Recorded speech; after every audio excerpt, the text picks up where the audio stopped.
이번 영상에서는 한국 현대문학을 대표하는 작가 김유정의 단편소설 만무방입니다.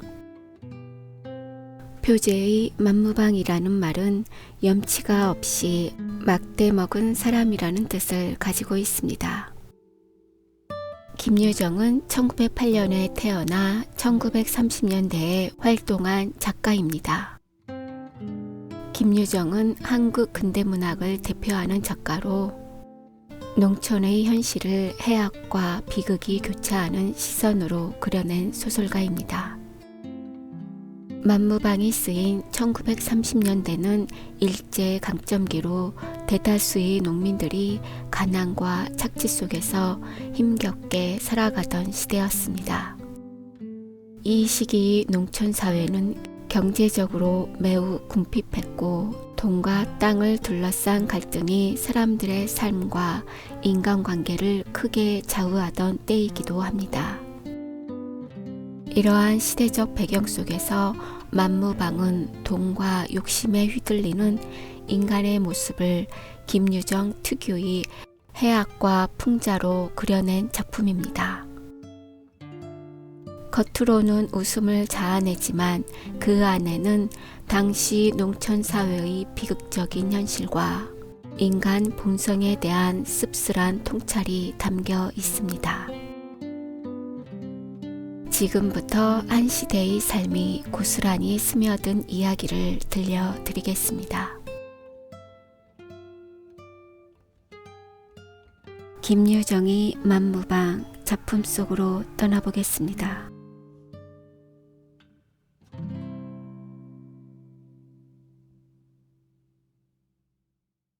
산골에 가을은 무르 녹았다. 아름드리 노송은 삑삑히 늘어 박혔다. 무거운 송락을 머리에 쓰고 건들건들 세세히 끼인 도토리, 벗, 돌배, 갈잎들은 울긋불긋 잔디를 적시며 맑은 샘이 쫄쫄거린다. 산토끼 두 놈은 한가로이 마주 앉아 그 물을 할짝거리고 이따금 정신이 나는 듯 가랑잎은 부스스하고 떨린다. 산산한 산들바람, 귀여운 들국화는 그 품에 새뜩새뜩 넘는다. 흙내와 함께 향긋한 당김이 코를 찌른다. 요놈은 쌀이버섯, 요놈은 잎썩은내, 또 요놈은 송이. 아니 가시넝쿨 속에 숨은 박하풀 냄새로군. 응치리는 뒷짐을 딱 쥐고 어정어정 논인다. 유유히 다리를 옮겨 놓으며 이 나무 저 나무 사이로 호화든다.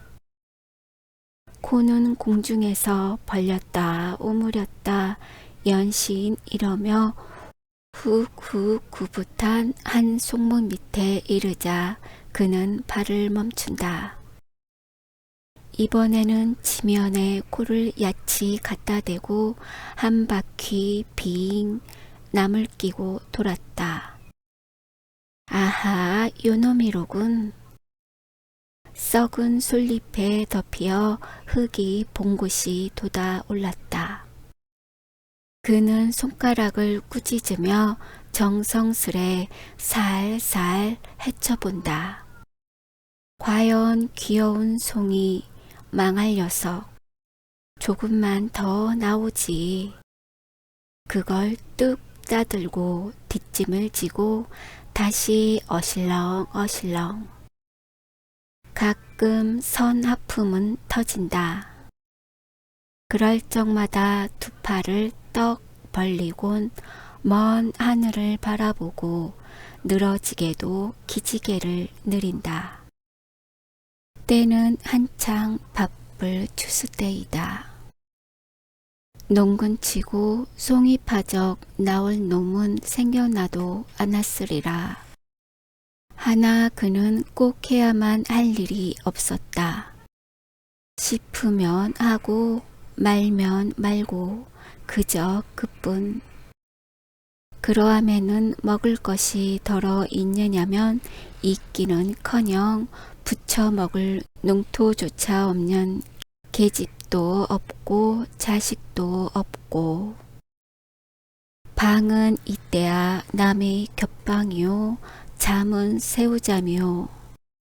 하지만 오늘 아침만 해도 한 친구가 찾아와서 별을 털 텐데 일 좀 와 해달라는 걸 마다하였다. 몇 푼 바람에 그까짓 걸 누가 하느냐 보다는 송이가 좋았다. 왜냐면 이 땅 삼천리 강산에 느려 놓인 곡식이 말짱 네 것이람. 먼저 먹는 놈이 임자 아니냐. 먹다 걸릴 만치 그토록 양식을 쌓아두고 일이 다 무슨 난장 맞을 일이람. 걸리지 않도록 먹을 국리나 할 게지. 하기는 그도 한 3번이나 걸려서 구매밥으로 사관을 틀었다. 마는 결국 제 밥상 위에 올라앉은 제 목도 자칫하면 먹다 걸리긴 매일 반. 올라갈수록 덤불은 우겄다. 머루며 달에 칙 게다 이름 모를 잡초. 이것들이 위아래로 이리저리 서리어 좀채 길을 내지 않는다. 그는 잔디길로만 돌았다. 넓적 다리가 벌쭉이는 찢어진 고이자락을 아끼며 조심조심 사려 딛는다. 손에는 칡으로 엮어둔 7개 송이. 늙은 소나무마다 가선 두리번거린다. 사냥개 모양으로 코로 쿡쿡 내를 한다. 이것도 송이 같고 저것도 송이 같고 어떤 게 알짜 송이인지 분간을 모른다. 토끼똥이 소보록한데 갈잎이 한 입 뚝 떨어졌다. 그 잎을 살며시 들어보니 송이 대구리가 불쑥 올라왔다. 매우 큰 송이인 듯. 그는 반색하여 그 앞에 무릎을 털썩 꿇었다. 그리고 그 위에 2 손을 내들며 10손가락을 다 펴들었다. 가만가만히 살살 흙을 헤쳐본다. 주먹만한 송이가 나타난다. 이놈 크구나.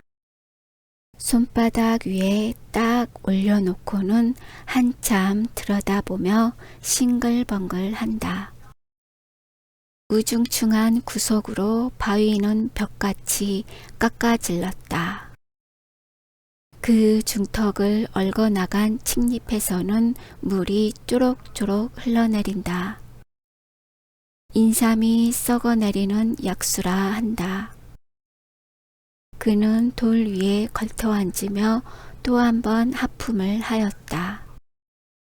간밤 쓸데없는 노름에 밤을 샌 것이 몹시 나른하였다. 따사로운 햇발이 숲을 새어든다.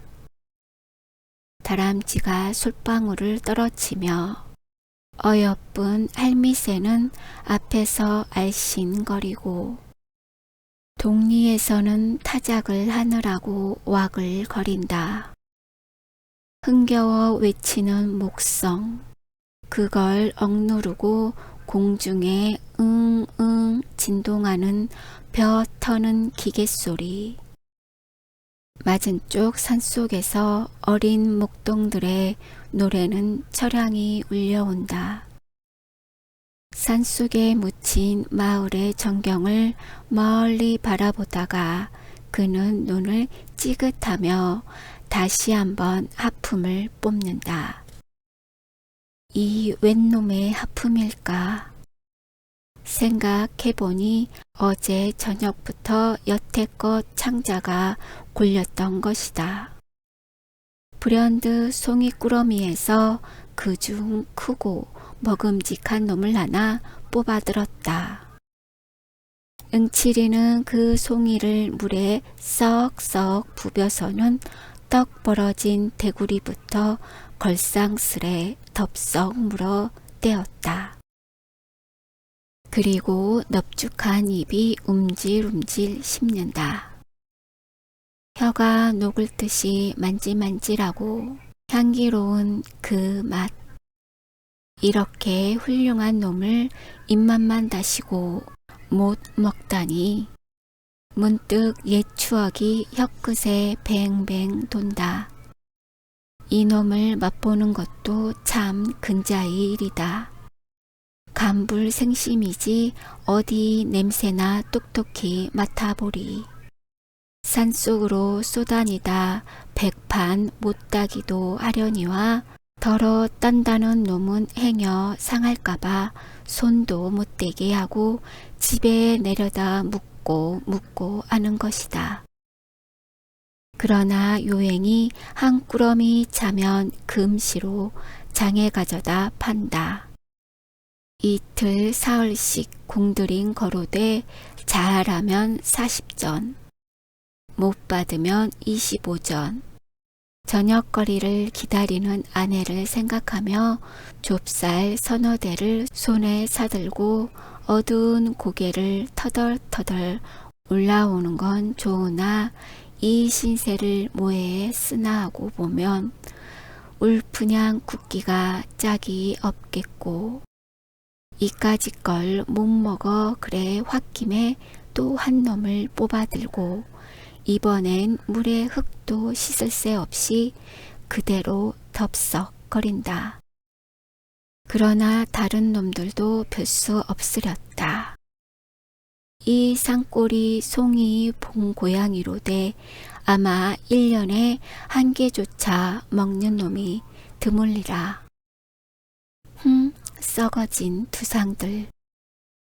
그는 폭넓은 얼굴을 일그리며 남이나 들으란 듯이 이렇게 비웃는다. 썩었다 함은 대생 겼다.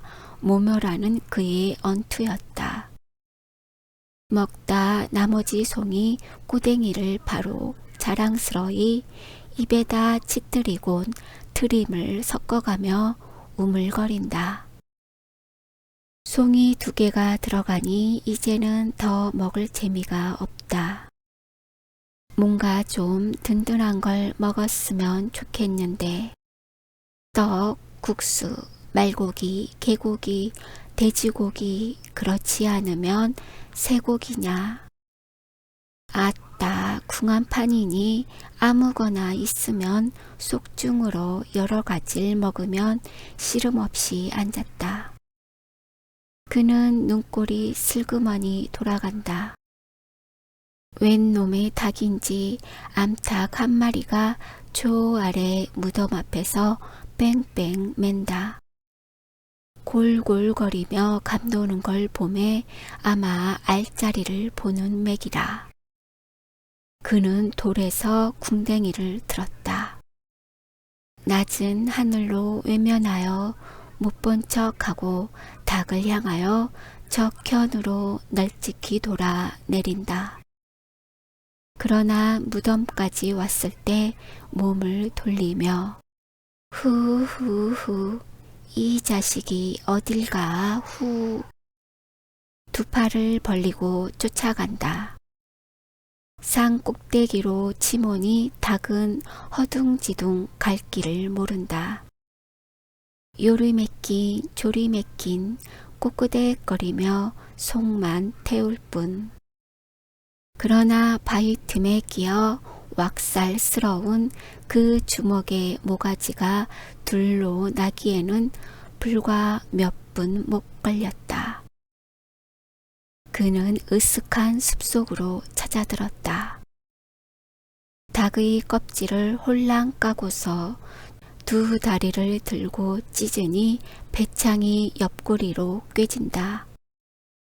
그놈은 긁어 뽑아서 껍질과 한데 뭉치어 흙에 묻어버린다. 고기가 생기고 보니 연하여 나느니 막걸리 생각. 이걸 부글부글 끓여놓고 한 사발떡 겨두면 똑 좋을 텐데. 제 얘기. 응칠이 고기는 어디 떨어졌는지 술집까지 못 가는 고기였다. 아무려나 고기 먹고 술 먹고 거꾸론 못 먹느냐. 그는 닭의 가슴패기를 입에 들여대고 쭉 찢어가며 먹기 시작한다. 쫄깃쫄깃한 놈이 제법 맛이 들었다. 가슴을 먹고 넓적다리, 볼깃짝을 먹고 거반 반쯤을 다 해내고 나니 어쩐지 맛이 좀 적었다. 결국 음식이란 양념을 해야 하는군. 숲을 속으로 그냥 내던지고 그는 설렁설렁 내려온다. 솔숲을 빠져 화정깨로 내리려 할 때 벼랑각 등 뒤에서 여보게 저 응칠이 아닌가? 고개를 돌려보니 대장간 하는 성파리가 작달만한 채수에 들갑작거리며 고개를 넘어온다. 그런데 무슨 기난 일이나 있는지 불이 나게 달려들더니 자네 응곡에 논에 벼 없어진 거 아나?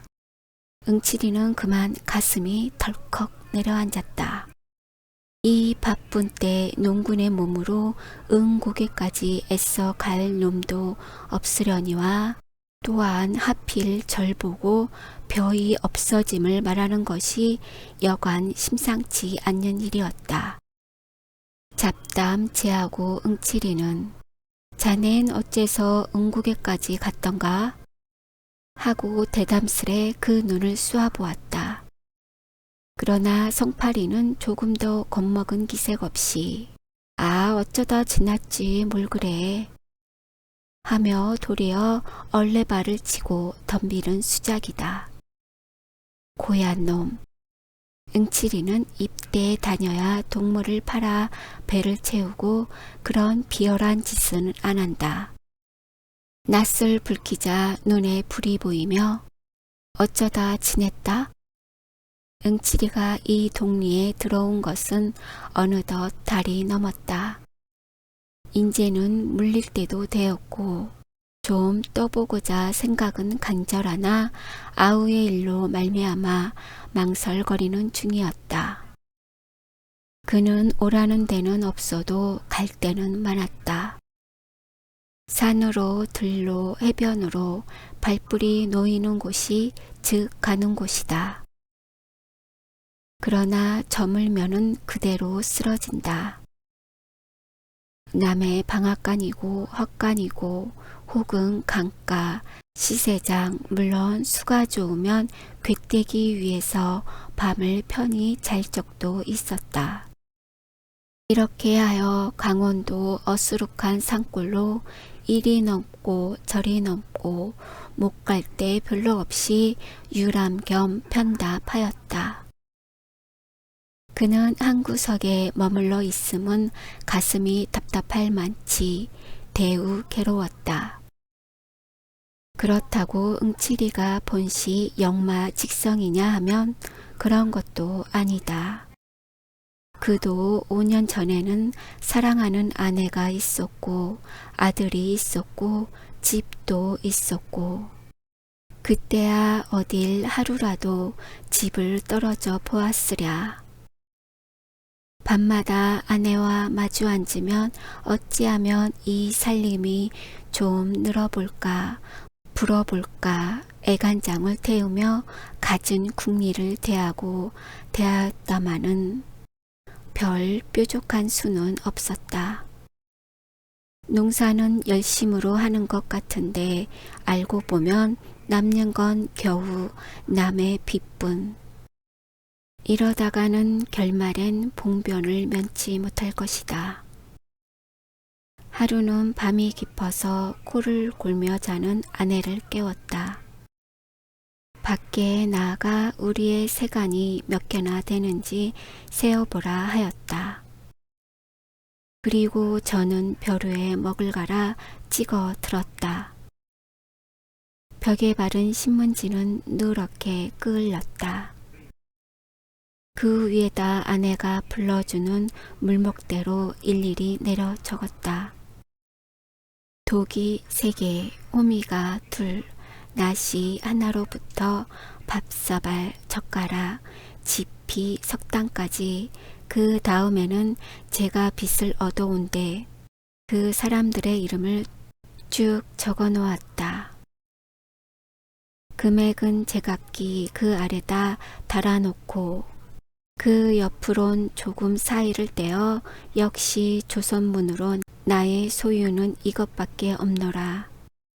나는 54원을 갚을 길이 없음에 죄진 몸이라 도망하니 그대들은 아예 싸울 게 아니겠고 서로 의논하여 어글지 않도록 분배하여 가기 바라노라 하는 의무의 성명서를 벽에 남기자 안으로 문들을 걸어 닫고 울타리 밑구멍으로 새 식구가 빠져나왔다.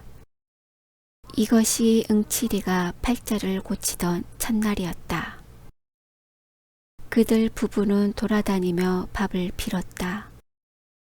아내가 빌어다 남편에게, 남편이 빌어다 아내에게. 그러자 어느 날 밤 아내의 얼굴이 썩 슬픈 빛이었다. 눈보라는 살을 에인다. 다 쓰러져가는 물방앗간 한 구석에서 섬을 두르고 어린애에게 젖을 먹이며 떨고 있더니 여보게유 하고 고개를 돌린다. 왜 하니까 그 말이 이러다간 우리도 고생일 뿐더러 첫째 어린애를 잡겠수. 그러니 서로 갈립시다 하는 것이다. 하긴 그럴 법한 말이다. 짓불도 없는 것들이 붙어 다닌댔자 별수는 없다. 그보담은 서로 갈려 제 맘대로 빌어먹는 것이 오히려 가뜩하리라. 그는 선뜻 응낙하였다. 아내의 말대로 개가를 해가서 젖먹이나 잘 키우고 몸성이 있으면 혹 염분이 닿아 다시 만날지도 모르니깐. 마지막으로 아내와 같이 땅바닥에서 나란히 누워 하룻밤을 새고 나서 날이 환해지자 그는 툭툭 털고 일어섰다. 매 팔자란 응칠이 팔자이겠다. 그는 버젓이 개트림으로 길을 걸어야 걸릴 것은 하나도 없다. 논 맬 걱정도, 후포 밭질 걱정도, 빚 갚을 걱정, 아내 걱정, 또는 굶을 걱정도. 호동그라니 털고 나서니 팔자 중에는 아주 상팔자다. 먹고만 싶으면 도화지고 닭이고 개고 언제나 옆을 떠날 새 없겠지. 그리고 돈도. 그러나 주제소는 그를 노려보았다. 툭 하면 오라가라 하는데 학질이었다.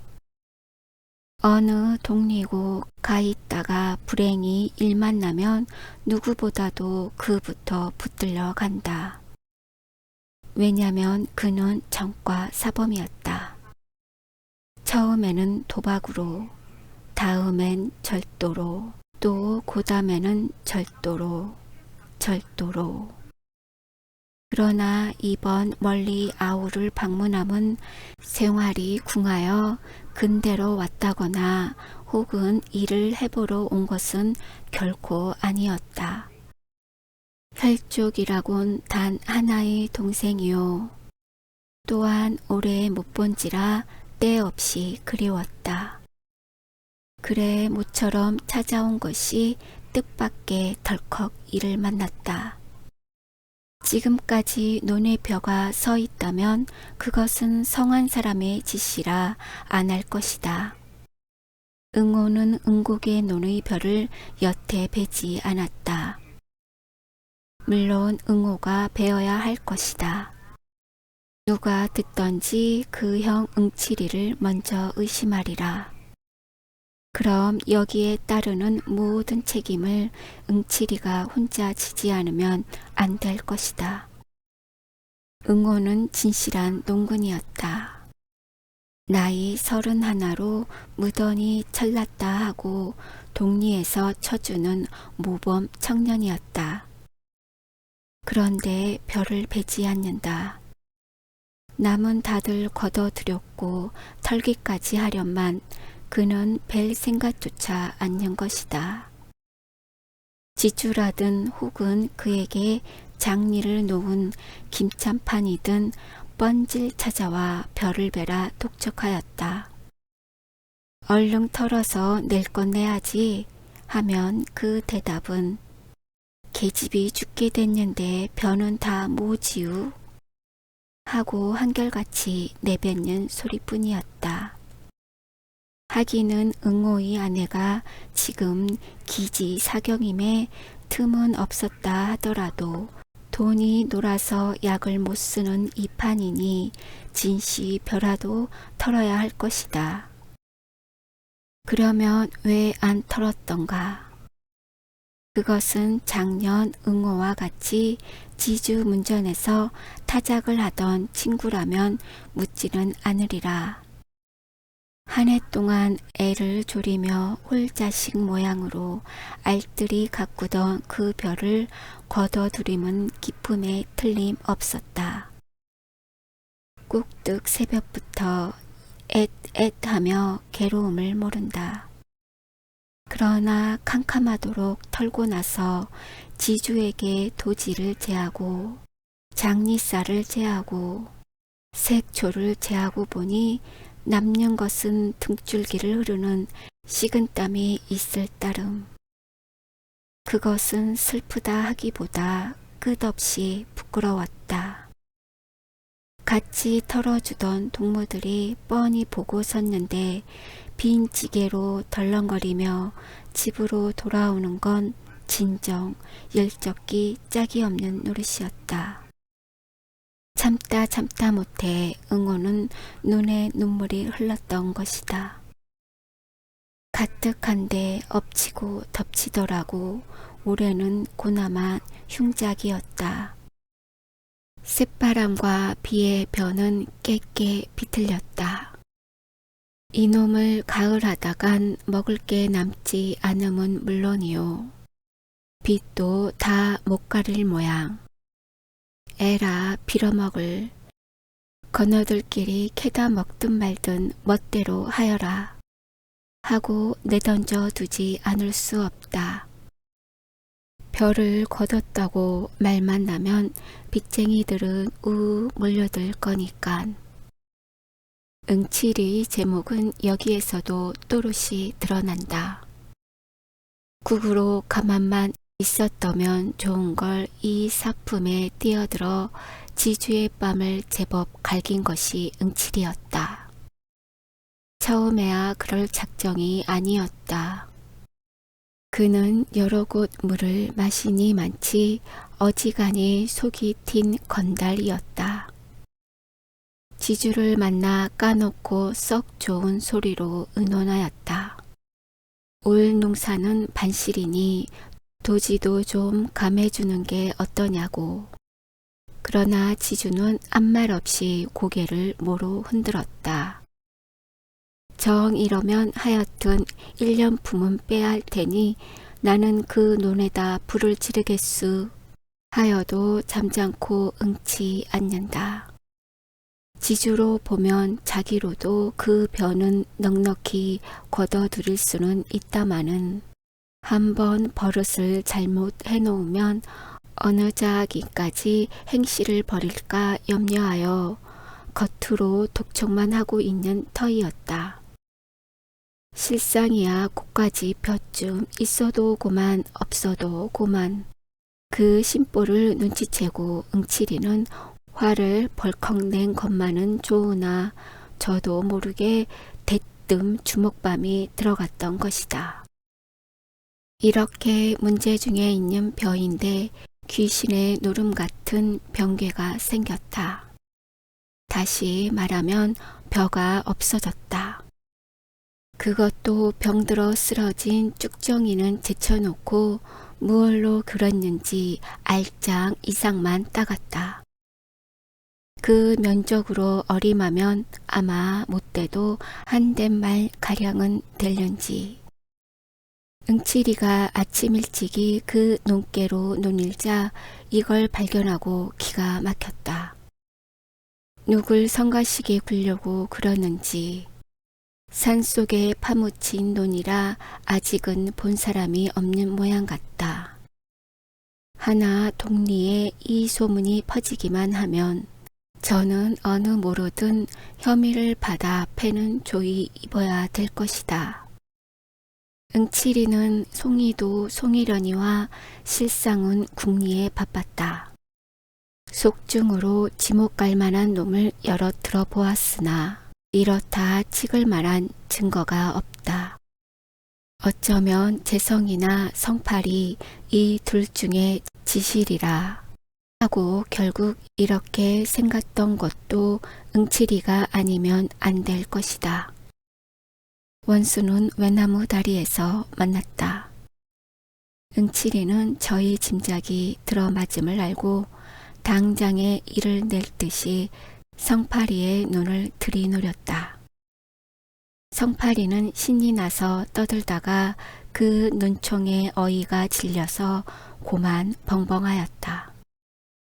그리고 얼굴이 애쑥하여 마주대고 쳐다보더니 그래 자네 왜 그렇게 노하나? 지내다 보니까 그렇길래 일테며 자네 보고 얘기지 뭐. 하고 뒷갈망을 못하여 우물쭈물한다. 노하긴 누가 노해? 응칠이는 뻥팅걷던 몸에 좀 더 힘을 올리며 응고개를 어째 갔더냔 말이지? 놀러 갔다 오는 길인데 우연히. 놀러 갔다. 거기가 노는 덴가? 글쎄 그렇게까지 물을 게 뭔가. 난 응곡이 아니라 서울은 못 갈 사람인가. 하다가 성팔이는 속이 타는지 코로 후웅 하고 날숨을 길게 뿜는다. 이렇게 나오는 데는 더 물을 필요가 없었다. 성팔이란 놈도 여간내기가 아니요.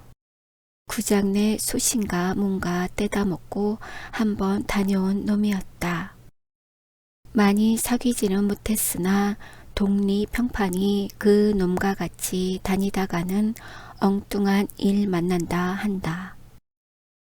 이번엔 응칠이 저 역시 그 섭수에 걸렸음을 알고 그야 응고개라고 못 갈 리 없을 테 하고 한번 엿먹다. 그러나 자네도 알다시피 거 어디야 거기 바로 길이 있다든지 사람 사는 동리라면 홍 모른다 하지만은 성한 사람이야 응고개에 물 먹으러 가나. 그렇지 자네야 심심하니까 하고 앞을 꽉 눌러 등을 떠본다. 여기에는 대답 없고 성팔이는 덤덤히 쳐다만 본다. 무엇을 생각했는가 한참 있더니 호주머니에서 단풍갑을 꺼낸다. 우선 제가 한 개를 물고 또 한 대를 뽑아 내대며 관련 하나 피우게 매우 듬직한 낯을 해보인다. 이놈이 이에 밝기가 몹시 밝은 성팔이다. 턱없이 관련 하나라도 선심을 쓸 괄자가 아니리라. 생각은 하였으나 그렇다고 이에까지 부르대는 건 도리어 저희 처지가 불리하다. 그것은 짜장 그 손에 넘는 짓이니 아 웬 관련은 이래? 하고 슬쩍 눈치며 성냥 있겠나? 일부러 불까지 거대게 하였다. 응치리에게 액을 떠넘기어 이용하려는 그 야심을 생각하면 곧 달려들어 다리를 꺾어놔야 옳을 것이다. 그러나 이 마당에 떠들어대고 보면 저는 드러누워 침뱉기. 결국 도적은 뒤로 잡지 앞에서 어르는 법이 아니다. 동리에 소문이 퍼질 것만 두려워하며 여보게 자네가 했건 내가 했건간 하고 과연 정다이 그 등을 툭 치고 나서 우리 둘만 알고 동리에 말을 낼지 말게 하다가 성파리가 이 말에 매우 놀라며 눈을 말똥말똥 뜨니 그까지 볕 좀 먹으면 어떤가 하고 껄껄 웃어버린다. 성파리는 한굽 접히어 말문이 메었는지 어떨하여 입맛만 다신다. 아예 말은 내지 말게 응 알지? 하고 다시 다질 때에야 겨우 주저주저 입을 열어 내야 무슨 말을 내겠나? 하고 조금 사이를 떼어 또 내야 무슨 말을 그건 염려 말게 하더니 비실비실 몸을 돌리어 저 갈 길을 내걷는다. 그러나 저 앞 고개까지 가는 동안에 2번이나 돌아다 보며 이쪽을 살피고 한 것만은 사실이었다. 응치리는 그 꼴을 이윽히 바라보고 입안으로 죽일 놈 하였다. 아무리 도적이라도 같은 동료에게 죄를 넘겨 씌우려 함은 도저히 의리가 아니다. 그건 그렇다 치고 응호가 더 탁하지 않는가. 기껏 힘들어 지어놓았다 남 좋은 일 한 것을 안다면 눈이 뒤집힐 일이겠다. 이래서야 어디 이웃을 믿어 보겠는가. 확적히 증거만 있어 이놈을 잡으면 대번에 요조를 내리라 결심하고 응치리는 침을 탁 뱉어던지고 산을 내려온다.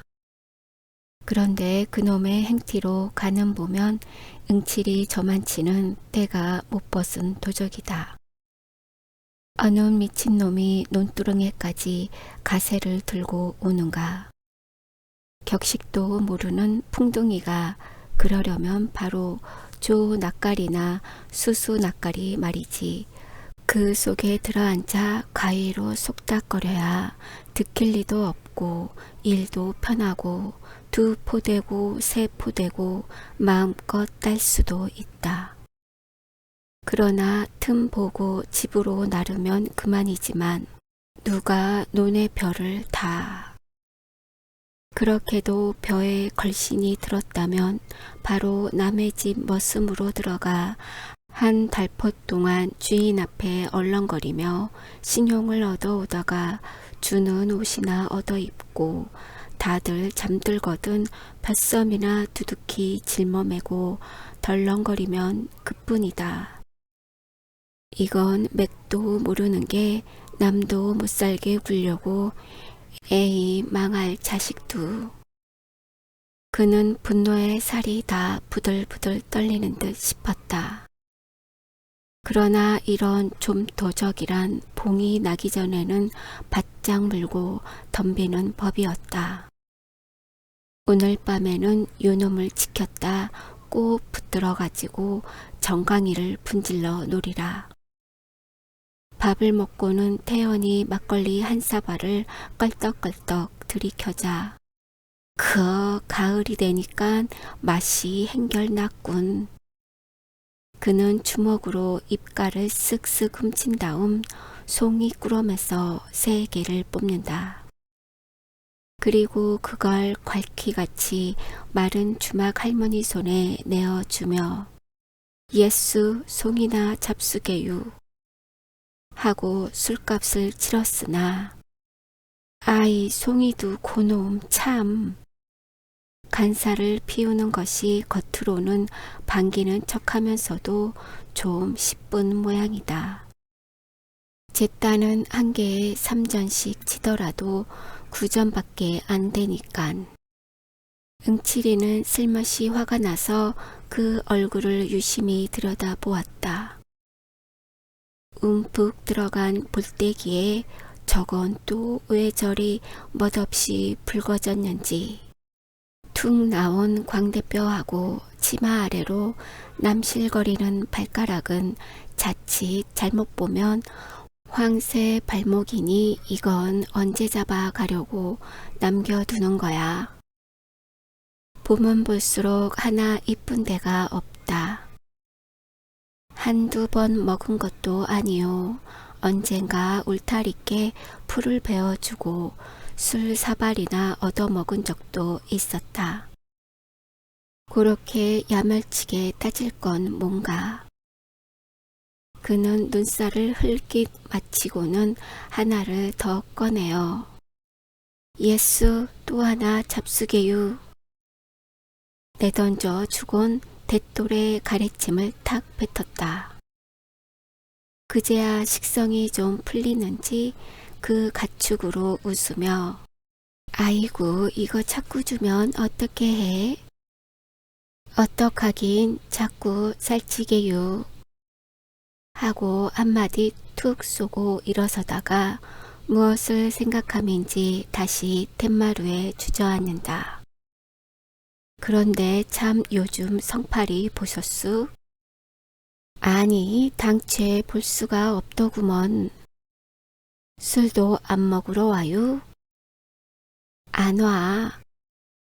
하고는 입속으로 뭐라고 중얼거리며 의아한 낯을 들더니 왜 또 뭔 일이? 아니유 본지가 하 오래니깐. 응칠이는 말끝을 얼버무리고 고개를 돌려 한 대를 바라본다. 벌써 점심때가 되었는지 닭들이 요란히 울어댄다. 논둑의 미루나무는 부하고 또 부하고 잎이 날리며 팔랑팔랑 하늘로 올라간다. 성팔이가 이 마을에서 얼마나 살았지요? 글쎄 재작년 가을이지 아마. 하고 장죽을 빡빡 빨더니 근데 또 떠난다든가? 홍천인가 어디 즈 성님한테로 간대. 하고 그게 옳지 여기서 뭘 하느냐. 대장간이라고 일이나 많으면 모르거니와 밤낮 파리만 날리는데 그보다는 즈 형이 크게 농사를 짓는다니 그 뒤나 거들어주고 국으로 얻어먹는 게 신상에 편하겠지. 그래 불일간 처자식을 데리고 아마 떠나리라 하고 농그는 그저 농사를 지야 돼. 내일 술 먹으러 또 오지유. 간단히 인사만 하고 응칠이는 다시 일어났다. 주막을 나서니 옷깃을 스치는 개운한 바람이다. 밭 둔덕의 대추는 척척 늘어진다. 멀지 않아 겨울은 또 오렸다. 그는 응호의 집을 바라보며 그간 죽었는지 궁금하였다. 응호는 봉당에 걸터 앉았다. 그 앞 화로에는 약이 바글바글 끓는다. 그는 정신없이 들여다보고 앉았다. 우중충한 방에서는 아내의 가쁜 숨소리가 들린다. 쌕쌕 하다가 아이고 하고는 까무러지게 콜록거린다. 가래가 치밀어 몹시 괴로운 모양. 뽑아줄 사이가 없이 풀들은 뜰에 엉켰다. 흙이 드러난 지붕에서 망초가 휘영청 바람은 가끔 찾아와 쌀이 문을 흔든다. 그럴 적마다 문은 을신형스럽게 삐걱삐걱. 이웃의 발바리는 부엌에서 한창 바쁘게 달그락거린다. 마는 아침에 아내에게 먹이고 남은 조축밖에야. 아니 그것도 참 남편이 맞아 긁었으니 사발에 붙은 찌꺼기 뿐이리라. 거 다 쫄았나 보다. 응치리는 약이란 다 쫄면 못 쓰니 고만 짜 먹여라 하였다. 약이라야 어제 저녁 울 뒤에서 올가들인 구렁이이지만 그러나 응호는 듣고도 흘렸는지 혹은 못 들었는지 잠자코 고개도 안 든다. 옛다 송이 마시나 봐라. 하고 형이 손을 내밀재야 겨우 시선을 들었으나 술이 건한 그 얼굴을 거북살스레 흩어본다. 그리고 송이를 고맙지 않게 받아 방에 짙들이고는 이거나 먹어 하다가 뭐? 소리를 크게 질렀다. 그래도 잘 들리지 않으므로 뭐야 좀 똑똑히 하라니깐 하고 골피를 찌푸린다. 그러나 아내는 손짓만으로 무슨 소린지 알 수가 없다. 음성으로 치느니 보다 종이 비비는 소리랄지 그걸 듣기에는 지척도 멀었다. 가만히 보다 응치리는 제가 다 불안하여 뒤 보겠다는 게 아니냐? 그럼 그렇다 말이 있어야지. 남편은 이내 짜증을 내며 몸을 일으킨다. 병약한 아내의 음성이 날로 변하여 감을 시방 안 것도 아니련만 그는 방바닥에 늘어져 꼬치꼬치 마른 반 송장을 조심히 일으키어 등에 업었다. 울박 반머리에 잿가는 놓였다. 머리가 눌릴 만치 납작한 굴속이다. 게다 거미줄은 예제없이 엉키었다. 부춧돌 위에 내려놓으니 아내는 벽을 의지하여 웅크리고 앉는다. 그리고 남편은 눈을 멀뚱멀뚱 뜨고 지키고 섰는 것이다. 이 꼴들을 멀거니 바라보다 응치리는 맞득지 않게 코를 휑 풀며 입맛을 다시었다. 응어의 짓이 어리석고 우라가 터져서이다. 요즘 응어가 형에게 잘 말도 않고 왜 어딱 삐딱하는지 그 속은 응치리도 모르는 바 아닐 것이다. 응호가 이 아내를 찾아올 때 꼭 3년간을 머슴을 살았다. 그처럼 먹고 싶던 술 한 잔 못 먹었고 그처럼 침을 삼키던 그 개고기 한 매 물론 못 샀다. 그리고 사경을 받는 대로 꼭꼭 장리를 놓았으니 후일 선체로 썼던 것이다. 이렇게까지 근사를 모아 얻은 계집이련만 단 2해가 못 가서 이 꼴이 되고 말았다.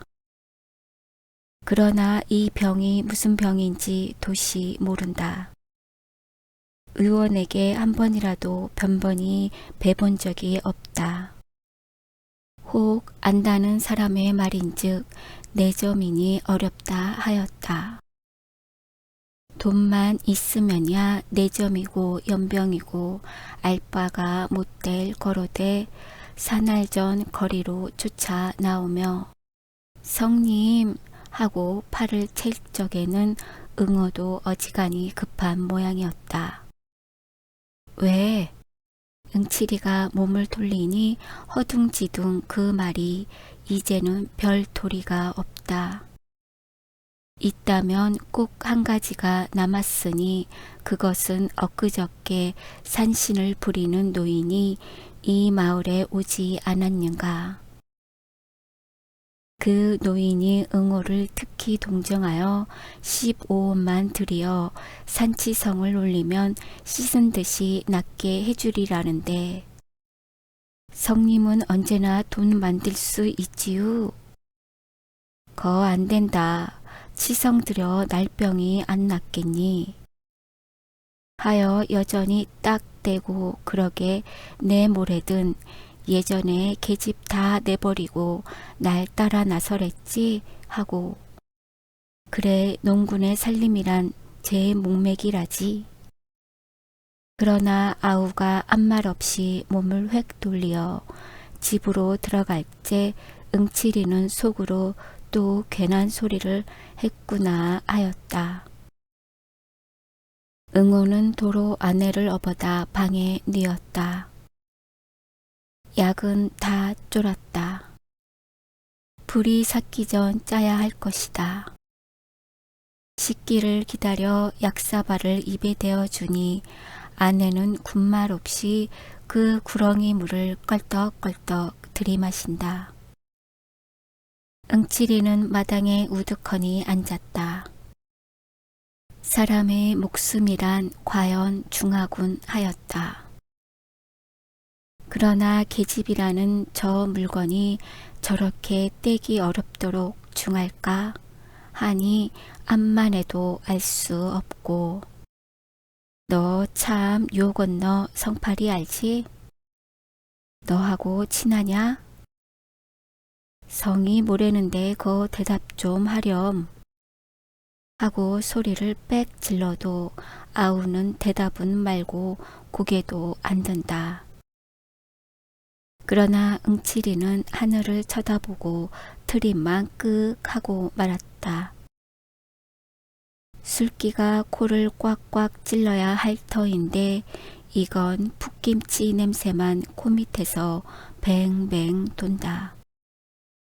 공짜 김치만 퍼먹을 게 아니라 한 잔 더 했더면 좋았을걸. 그는 일어서서 대를 허리에 꽂고 궁둥이 흙을 털었다. 벼 도둑 맞은 이야기를 할까? 하다가 아서라 가뜩이나 울상이 속이 쓰릴 것이다. 그보다는 이놈을 잡아놓고 난중 희자를 뽑는 것이 점잖하겠지. 그는 문 밖으로 나와버렸다. 답답한 아우의 살림을 보니 역 답답하던 제 살림이 연상되고 가슴이 두루 답답하였다. 이럴 때에는 무가 십상이다. 사실 하느님이 물을 마련해낸 것은 참으로 은혜로운 일이다. 맹맥할 때 한 개를 씹고 보면 꿀꺽하고 쿡 치는 그 맛이 좋고 남의 무밭에 들어가 하나를 쑥 뽑으니 가랑무, 이기 이거 오늘 운수 대통이로군. 내던지고 그 다음 놈을 뽑아들고 개울로 내려온다. 물에 쓱쓱 닦아서는 꽁지는 이로 베어 던지고 어석 깨물어 붙인다. 개울 둔턱의 포플러는 호젓하게도 매출이 컸다. 자갈돌은 그 밑에 옹기종기 모였다. 가생이로 잔디가 소보록하다. 응칠이는 나자빠져 마을을 건너다 보며 눈을 멀뚱멀뚱 굴리고 누웠다.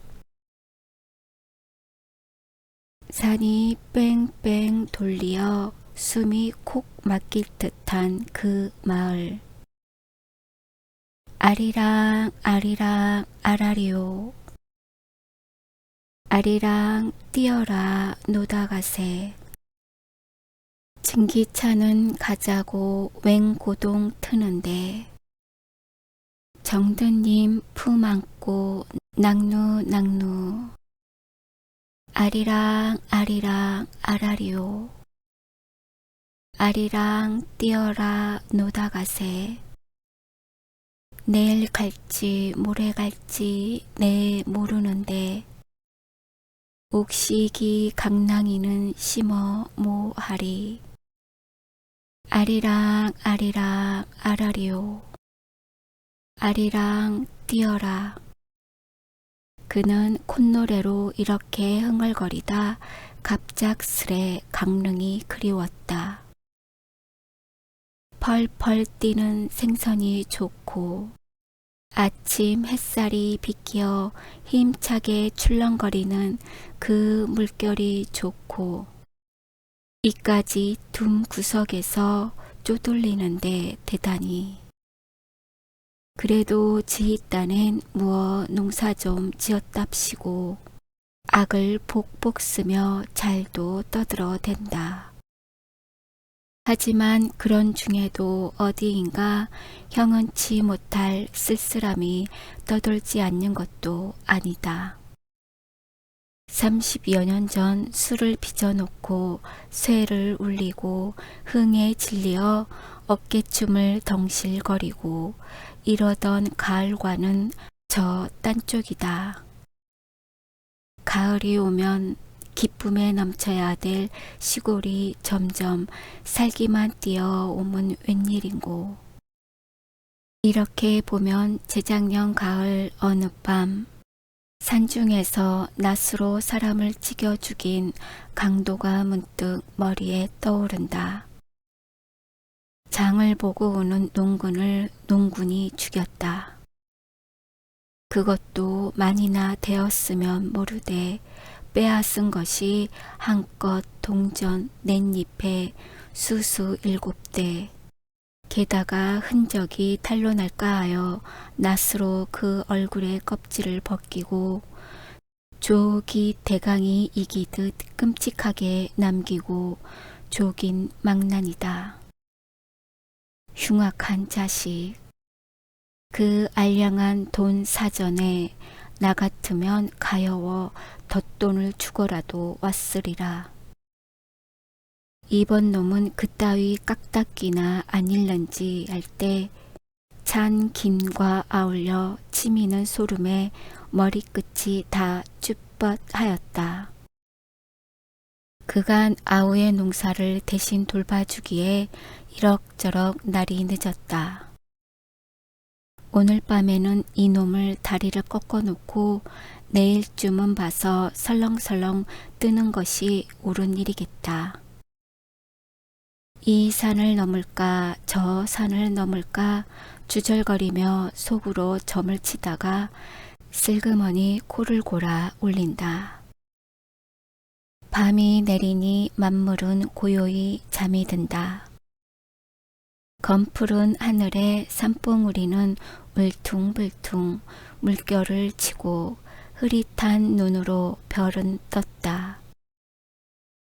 그러다 구름대가 몰려 닥치면 깜깜한 절벽이 된다. 또한 마을 한복판에는 거친 바람이 오락가락 쓸쓸히 뒹굴고 이따금 코를 찌르는 후련한 산사내음새. 부쪽 산 밑 미루나무에 쌓여 주막이 있는데 유달리 불이 반짝인다. 노새 노새 젊어서 놀아. 노랫소리는 나직나직 한 산이 흘러온다. 아마 별을 뒷심대고 외상이리라.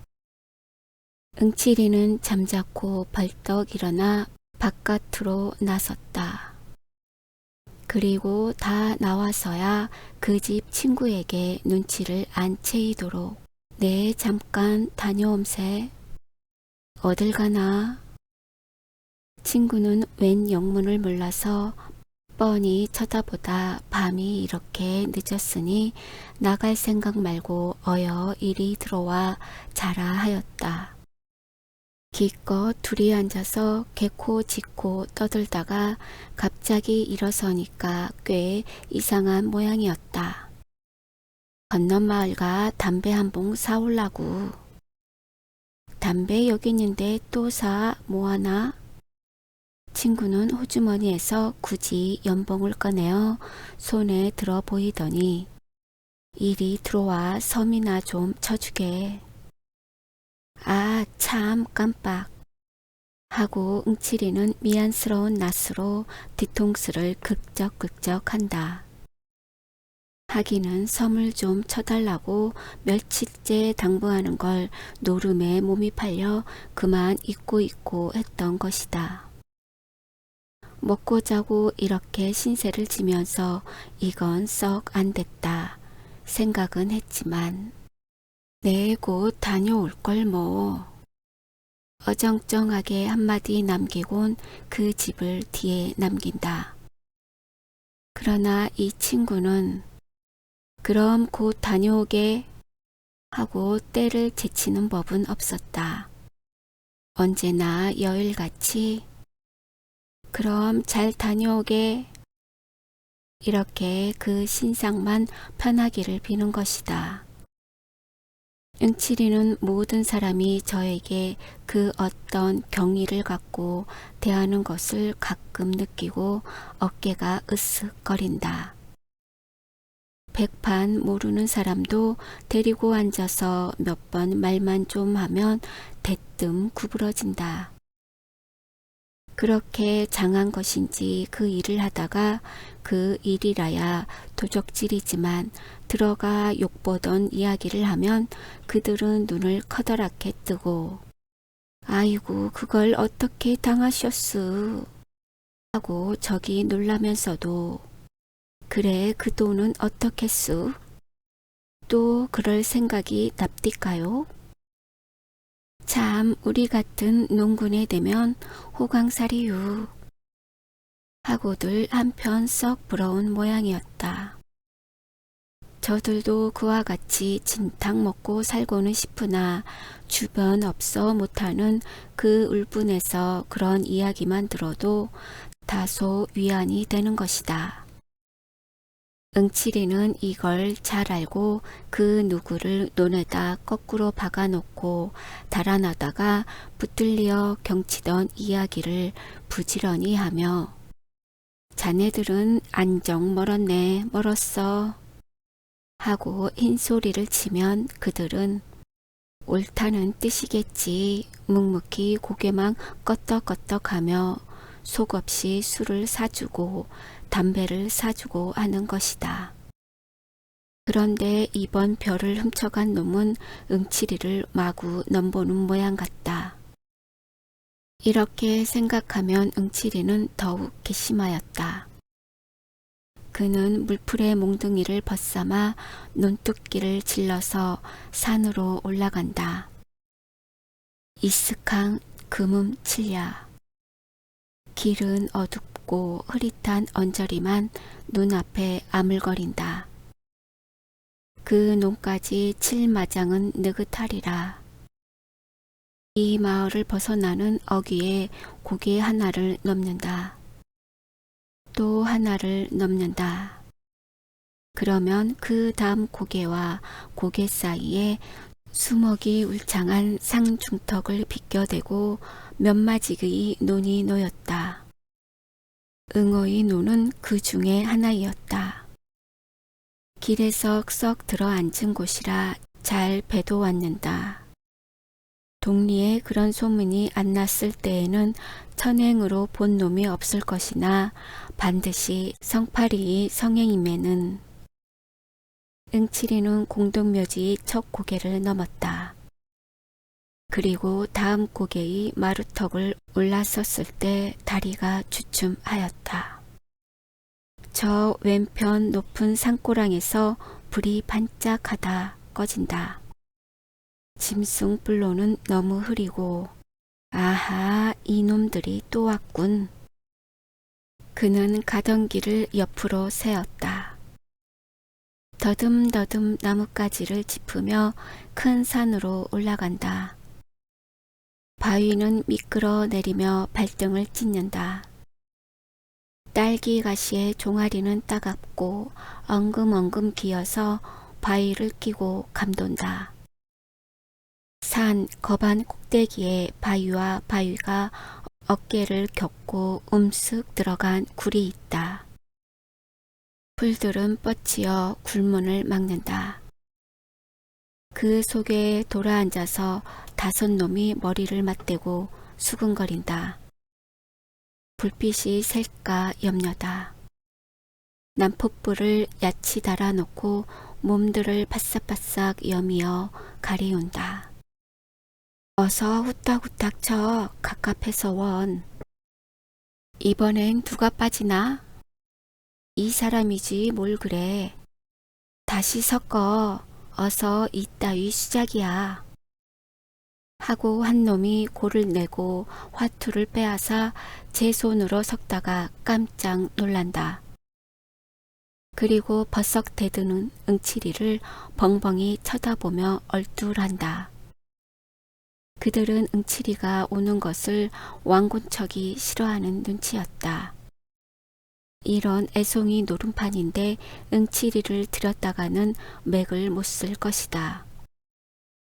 속으로는 매우 꺼렸지만은 그렇다고 응치리 비위를 건드림은 더욱 좋지 못하므로 아 응칠인가 어서 들어오게 하고 선웃음을 치는 놈에 난 올 듯하기에 자넬 기다렸지 하며 어수대는 놈. 하여튼 한캐 떠보세. 이놈들은 손을 잡아 들이며 썩들 환영이었다. 응치리는 그 속으로 들어서며 무서운 눈으로 자중을 한번 훑어보았다. 그런데 재성이도 그 틈에 끼어 있는 것이 아닌가.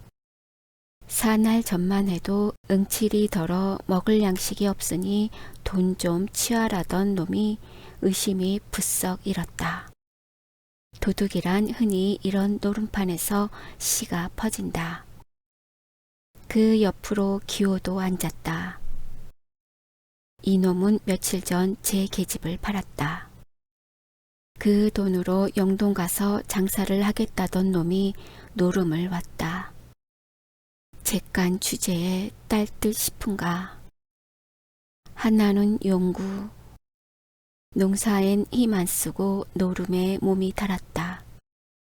시키는 부역도 안 나온다고 동리에서 손도를 맞을 놈이다.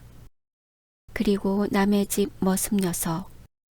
뽐을 내고 멋없이 점잔을 피우는 중늙은이 상투쟁이. 이 물건은 어서 날아왔는지 보지도 못하던 놈이다. 채 이것들이 뭘 한다구. 응칠이는 기호의 등을 꾹 찔러가지고 밖으로 나왔다. 외딴 곳으로 데리고 와서 자네 돈 좀 없겠나? 하고 돌아서다가 웬걸 돈이 어디. 눈치만 남고 어름어름하니 아내와 갈렸다지 그 돈 다 뭐했나? 아, 이 사람아 빚 갚았지. 기호는 눈을 내리깔며 매우 거북한 모양이다. 오른편 엄지로 한 코를 막고 흥하고 내뽑더니 이번 빚에 졸리어 죽을 뻔했네 하고 묻지 않는 발뺌까지 얹어서 설대로 등 어리를 긁죽긁죽한다. 그러나 응칠이는 속으로 이놈 하였다. 응칠이는 실눈을 뜨고 기호를 유심히 쏘아주었더니 꼭 4원 남았네 하고 선뜻 알리고 빚 갚고 뭘 하고 흐지부지 녹았어. 어색하게도 혼잣말로 우물쭈물 웃어버린다.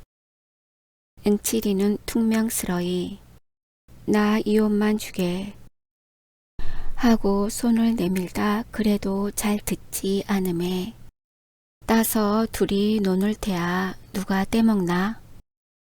하고 소리가 한번 빽 아니 나올 수 없다. 이 말에야 기호도 비로소 안심한 듯 저고리 섭을 쳐들고 훔척거리다 쭈삐쭈삐 꺼내놓는다. 따는 응칠이 솜씨면 낙자는 없을 것이다. 서로 재간이 모자라 잃는다면 우격이라도 도로 몰아갈 테니깐. 나도 함께 떠보세. 응치리는 우제스레 굴러 기어든다. 그 콧등에는 자신 있는 그리고 흡족한 미소가 떠오른다. 사실이지 노름만큼 그를 행복하게 하는 건 다시 없었다.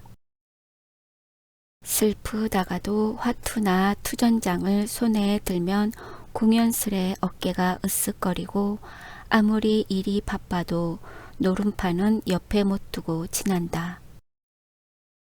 그는 이놈 저놈의 눈치를 슬쩍 한번 훑고 두 패로 너누지. 응치리는 재성이와 용구를 데리고 한 옆으로 비켜 앉았다. 그리고 신바람이 나서 화투를 섞다가 손을 딱 짚으며 튀전 이래지 이깐 화투는 하튼 뭘 할 텐가 녹빙낀가 켤텐가 약단이나 그저 보지. 사방은 매섭게 조용하였다.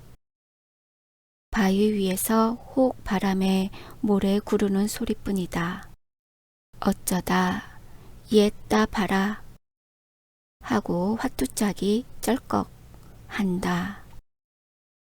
그리곤 다시 지죽은 듯 잠잠하다. 그들은 이 욕에 몸이 달아서 이야기고 뭐고 할 여지가 없다. 행여 속지나 않는가 하여 눈들이 빨개서 서로 독을 올린다. 어떤 놈이 뜯는 놈이고 어떤 놈이 뜯긴 놈인지 영문 모른다. 응치리가 한 장을 내던지고 명월 공산을 보기 좋게 떡 젖혀놓으니 이거 웬 수작질이야. 용구는 볼을 벌컥 내며 쳐다본다. 뭐가? 뭐라니, 이 공산 자네 밑에서 빼내지 않았나? 봤으면 고만이지 그렇게 노할 건 또 뭔가? 응치리는 어설피 입맛을 쩍쩍 다시다. 그럼 이번엔 파토지?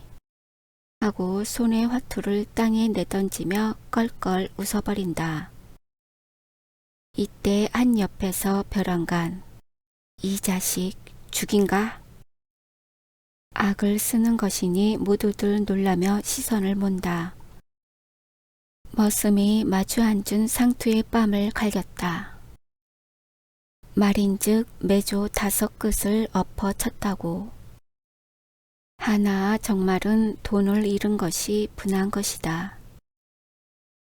이 돈이 무슨 돈이냐 하면 1년 품을 판 피 묻은 사경이다.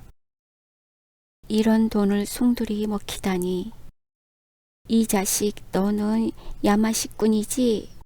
돈 내라. 멱살을 훔켜잡고 다시 2번을 때린다.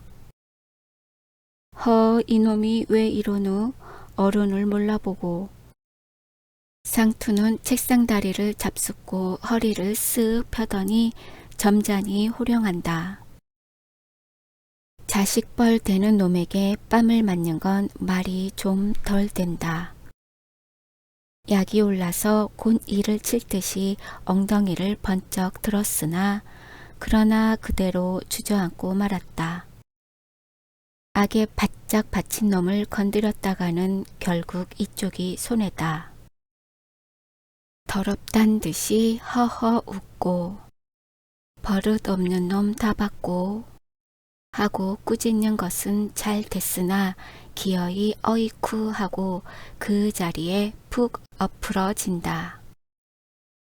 이마가 터져서 피가 흘렀다. 어느 틈엔가 돌멩이가 날아와 이마의 가죽을 터친 것이다. 응치리는 싱글거리며 굴을 나섰다. 공연스레 쑥스럽게 일이나 벌어지면 성가신 노릇이다. 그리고 돈 100이나 될 줄 알았더니 다 봐야 한 40원 될까 말까. 그걸 바라고 어느 놈이 앉았는가. 그가 딴 것은 본 밑을 알라 구원하고 80전이다.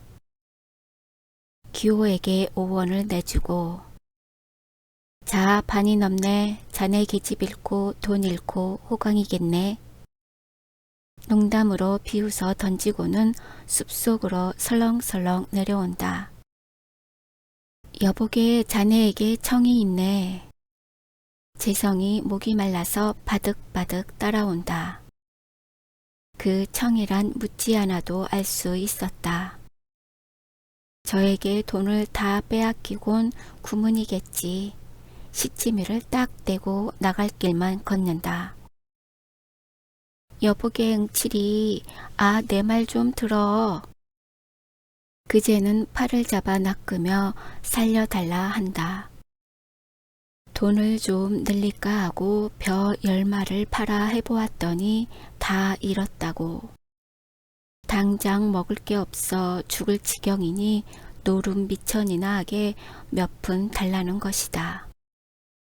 그러나 벼를 털었으면 그저 먹을 것이지 어줍잖게 노름은. 그런 걸 왜 너보고 하랬어? 하고 돌아서며 소리를 빽 지르다가 가만히 보니 눈에 눈물이 글썽하다. 잠자코 돈 2원을 꺼내주었다. 응칠이는 돌에 앉아서 팔짱을 끼고 덜덜 떨고 있다. 사방은 뺑 돌리어 나무에 둘러 쌓였다. 거무튀튀한 그 형상이 헐없이 무슨 도깨비 같다. 바람이 불 적마다 샤하고 샤하고 음축맞게 건들거린다.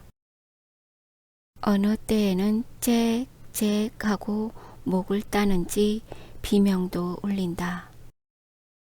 그는 가끔 뒤를 돌아보았다. 별일은 없을 줄 아나 혹 뭐가 덤벼들지도 모른다.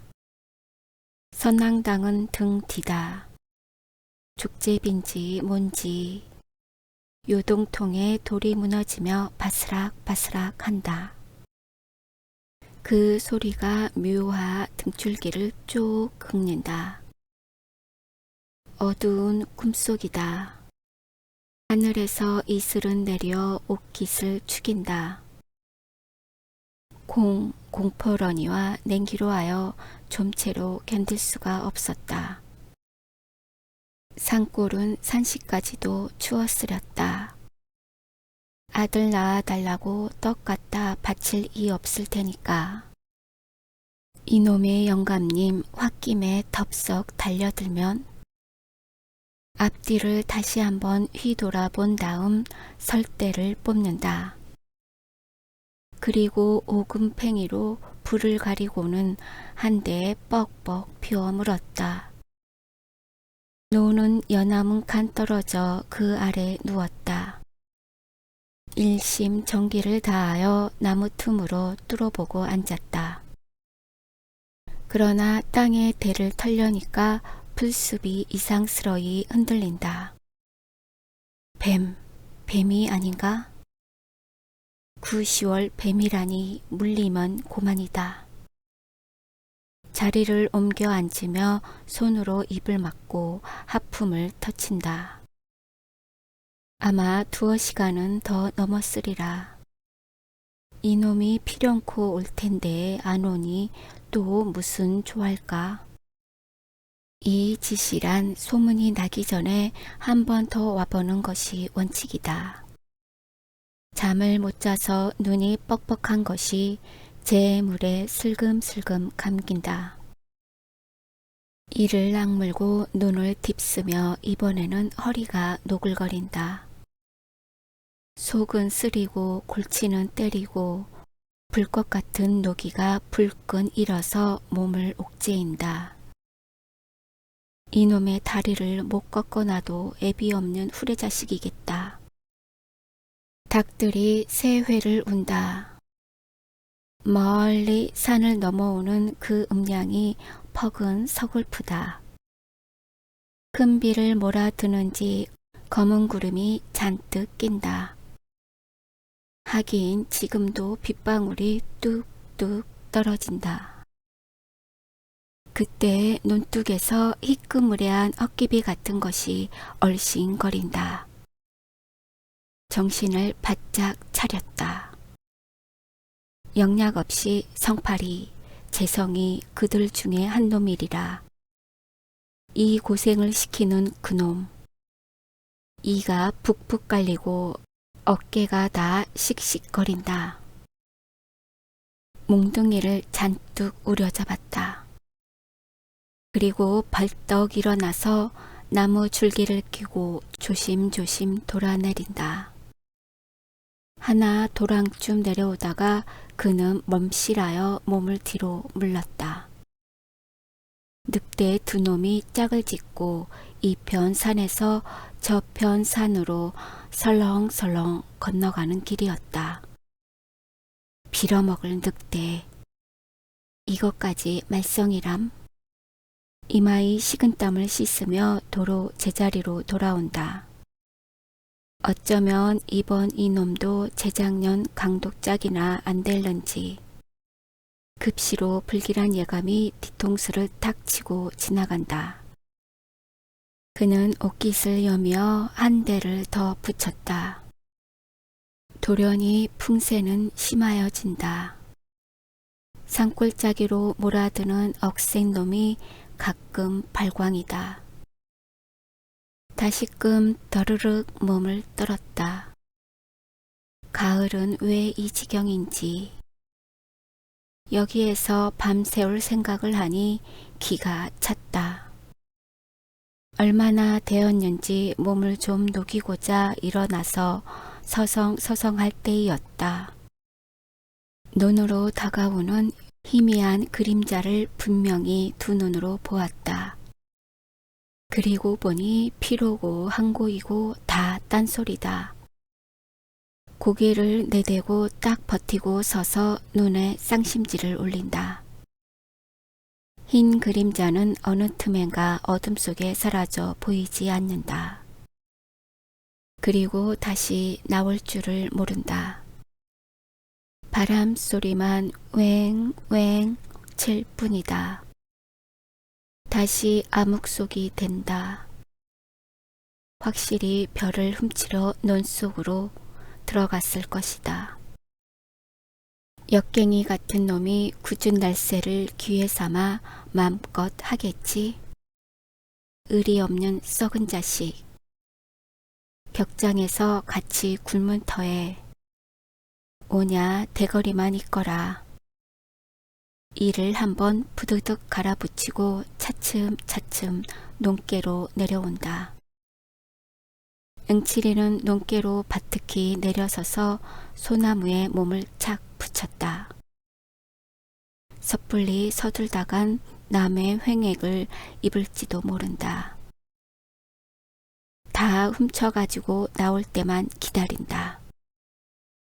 몸뚱이는 잔뜩 힘을 올린다. 한 식경쯤 지났을까? 도적은 다시 나타난다. 논뚱에 머리만 내놓고 사면을 두리번거리더니 그제야 기어 나온다. 얼굴에는 눈만 내놓고 수건인지 뭔지 헝겊이 가리었다.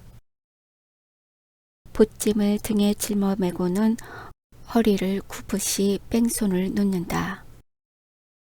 그러자 응치리가 날쌔게 달려들며 이 자식 남의 별을 훔쳐가니? 하고 대포처럼 고함을 지르니 논둑으로 그대로 떼굴떼굴 굴러서 떨어진다. 얼결에 호되게 놀란 모양이다. 응치리는 덤벼들어 우선 허리깨를 내려 조겼다. 어이 쿠쿠쿠 하고 처참한 비명이다.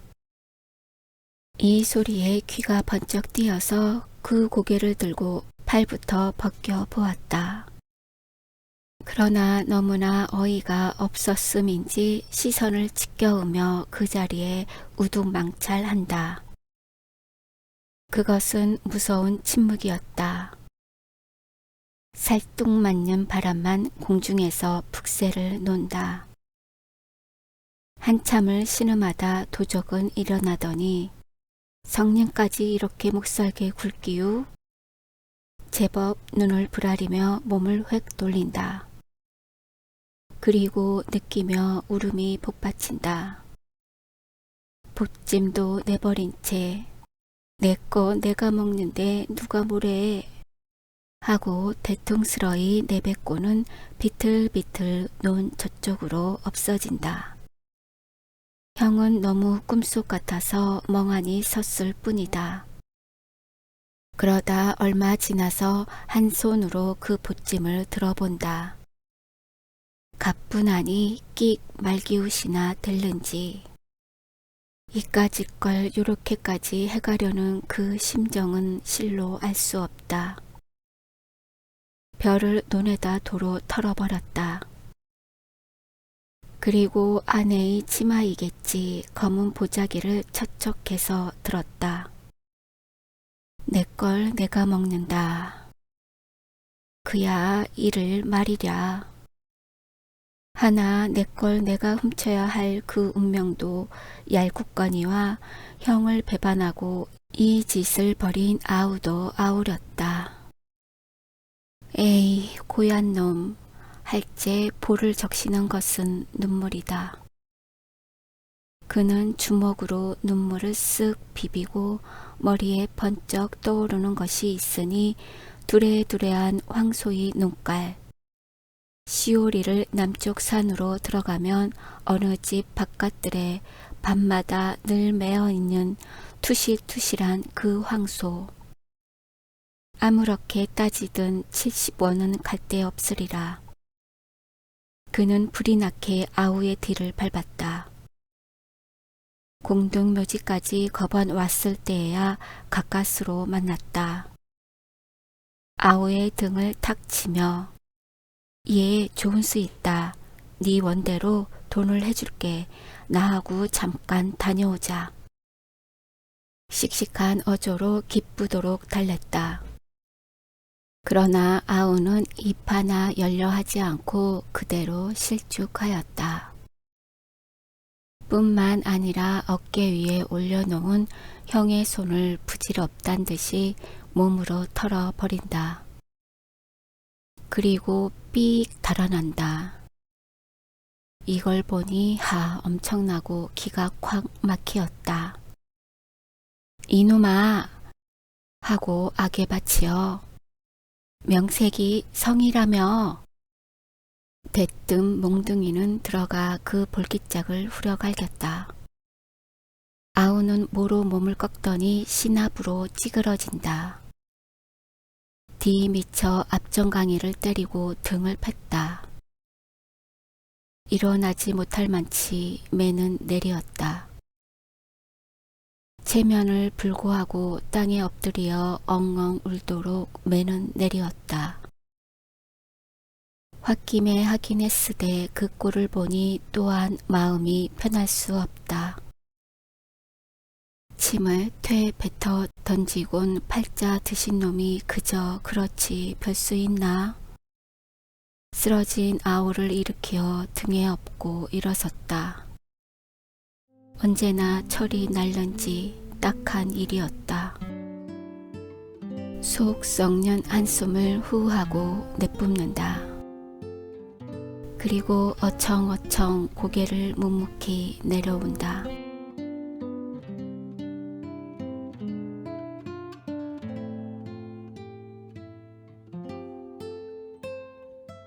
문학이 더 흥미로워지는 채널 문학산책 구독하고 함께 읽어요.